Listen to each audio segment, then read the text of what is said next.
मोहसिन दीदी साहब, तव्हां इहो एक्सप्लेन कंदा त इमाम हुसैन अलैहिस्सलाम जी जेका तहरीक हुई उन जो मक़सदु छा हो?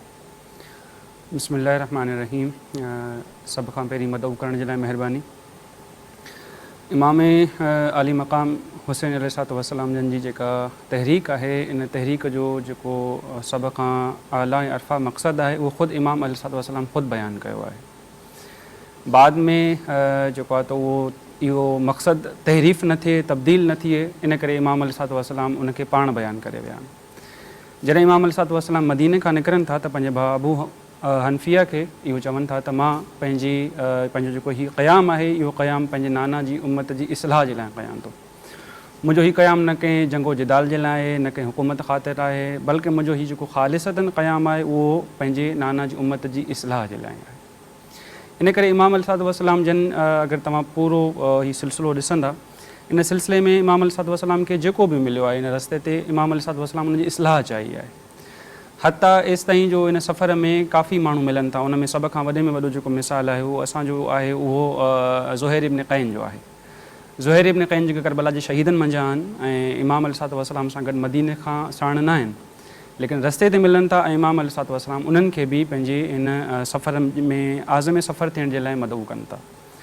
उन खां अलावा असां वटि जेको ॿियो मिसाल आहे उहो करबला में रोज़े आशूर, उहो जेको शिमर लईन आहे, उन जी तरफ़ इमाम अलैहिस्सलाम चवनि था त तूं हिन वक़्तु जेको कुझु बि कयो आहे उहो ख़ुदा माफ़ु करे सघे थो, लेकिन अगरि तूं मुंहिंजी हीअ शहर अॻु कटींदे त इहो गुनाह तोखां ख़ुदा माफ़ु न कंदो। बिल्कुलु। इन करे इमाम अलैहिस्सलाम उन्हनि खे बि इन इस्लाह जी तरफ़ दावत ॾिनी आहे। इमाम अलैहिस्सलाम जेका हीअ असांजी हीअ इस्लाही तहरीक आहे, या इस्लाही तहरीक इमाम अलैहिस्सलाम एतिरा असर छॾिया जो बाद में हीअ जेको पैगाम आहे, जेको इमाम जो मक़सदु आहे, उहो दुनिया ताईं पहुतो। ऐं अॼु ताईं 1400 सालनि खां बाद में अॼु असां जेको 3 मुहर्रम अल हराम मल्हाए रहिया आहियूं, इहो बि अॼु ताईं असांखे ज़िंदा ऐं जावेद मिले थो पियो। इन करे इमाम अलैहिस्सलाम जेको ख़ालिसतन मक़सदु आहे उहो पंहिंजे नाना जी उम्मत जी इस्लाह आहे ऐं अॼु ताईं उहो इस्लाह थी रही आहे। वदीरी साहब, तव्हां असांखे जेके असहाब आहिनि इमाम हुसैन अलैहिस्सलाम जा, उन्हनि जे बारे में कुझु ॿुधायो। घणा माण्हू आहिनि जेके उन्हनि जे नालनि सां घणो वाक़िफ़ न आहिनि, या जेके माण्हू उन्हनि जे बारे में ॼाणणु था चाहिनि, त उन्हनि जो जेको किरदारु हो करबला में, उन जे बारे में कुझु ॿुधायो।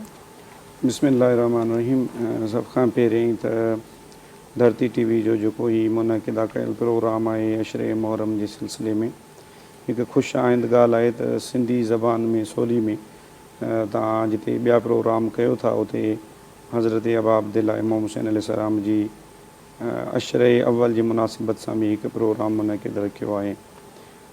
शहीद करबला हज़रत अबा अब्दुल्लाह हुसैन अलैहिस्सलाम जे असहाब जे हवाले सां तारीख़ में खोड़ सारा किस्सा मशहूरु आहिनि, तारीख़ में खोड़ सारियूं उन्हनि जी फ़ज़ीलत ऐं अहमियत जे बारे में वाक़ियात मिलनि था। उन्हनि मंझां सभ खां अव्वल जेको उन्हनि जी ख़ुसूसियत ऐं अहमियत ख़ुदि इमाम हुसैन अलैहिस्सलाम करबला जे मैदान में ख़ुसूसन आख़िरी ॾींहंनि में शब आशूर में जंहिं वक़्तु इमाम हुसैन अलैहिस्सलाम सभिनी खे गॾु करे ऐं इमाम अलैहिस्सलाम हिकिड़ो वाज़े ऐलान कयो आहे त मां तव्हां सभिनी तां पंहिंजी बैयत खणां थो, तव्हां सभु आज़ादु आहियो।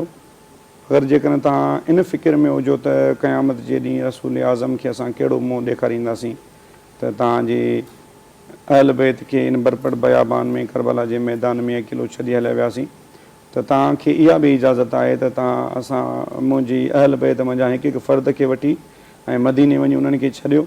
जीअं तव्हां वटि इहो हिकिड़ो दलील हुजणु घुरिजे त असां तो रसूल अल्लाह जी बारगाह में त असां तव्हांजी अहल बैत जी हिफ़ाज़त करे उनखे खणी आयासीं। बहरहाल मां तव्हांखे आज़ादु पियो थो कयां ऐं मां तव्हां पंहिंजी बैयत खणां थो।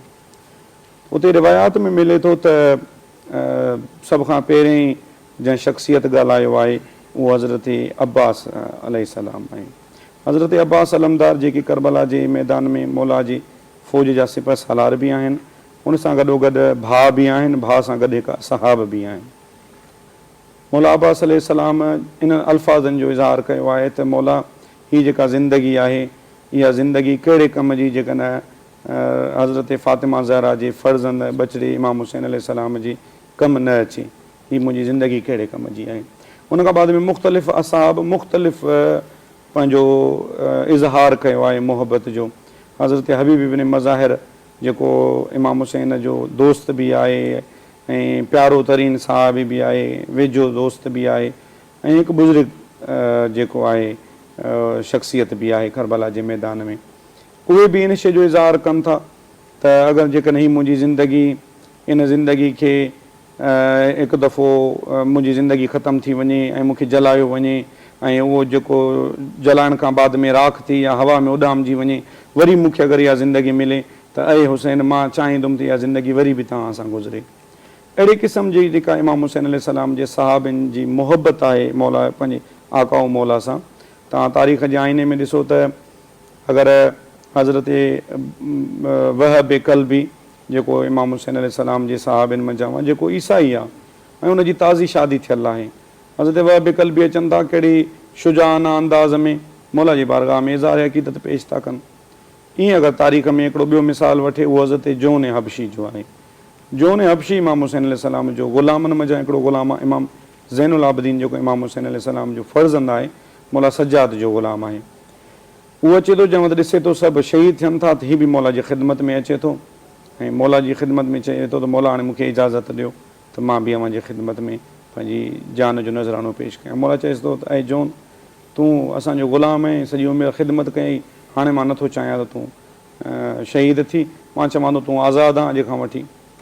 तो हज़रत जोन हिकिड़ो दफ़ो अचनि था, वरी ॿियो दफ़ो अचनि था त मौला साॻियो ई जुमिलो फ़रमाईंदा। टियों दफ़ो चवनि था हज़रत जोन अचनि था त पोइ हज़रत जोन हिकु जुमिलो मौला खे फ़रमाइनि, मौला खे चवनि था त आका मौला, शायदि मां हबशी आहियां, इन करे मुंहिंजे जिस्म में बदबू आहे, मुंहिंजे खून में बदबू आहे, ऐं तव्हांजो पाकीज़ा खून आहे, शायदि तव्हां हिन में नथा मिलाइणु चाहियो, मूं जहिड़ो जेको हिकिड़ो बदबूदार खून आहे। इमाम हुसैन अलैहिस्सलाम इहो जुमिलो ॿुधी ऐं तारीख़ में मिले थो त इमाम हुसैन अलैहिस्सलाम रुनो आहिनि। इमाम हुसैन अलैहिस्सलाम हज़रत जोन खे पंहिंजे सीने सां लॻाइनि था। हज़रत जोन खे सीने सां लॻाए चवंदा आहे जोन वञ। जंहिं वक़्तु जोन मैदान जंग में वञे थो ऐं शहादत जी मंज़िल ते माणे थो, त मौला हज़रत जोन, छो त मौला पंहिंजे असहाबनि मंझां चंद असहाब ई अहिड़ा हुया जिन्हनि जो सर पंहिंजे झोली मुबारक में रखियो आहे, ऐं हूअं त हर सहाबी जो, पर ख़ासि तौर ते जंहिंजो रखी करे कुझु अल्फाज़ बयानु कया आहिनि, उन मां हज़रत जोन आहे हिकिड़ो, जो रिवायत में मिले थो त हज़रत जोन जो सर मुबारक मौला पंहिंजी झोली में रखी चयो आहे त ऐं जोन, ख़ुदा तुंहिंजे इन खून में अहिड़ी ख़ुशबू ॾींदो जो करबला जे कंहिं बि शहीद में न हूंदी।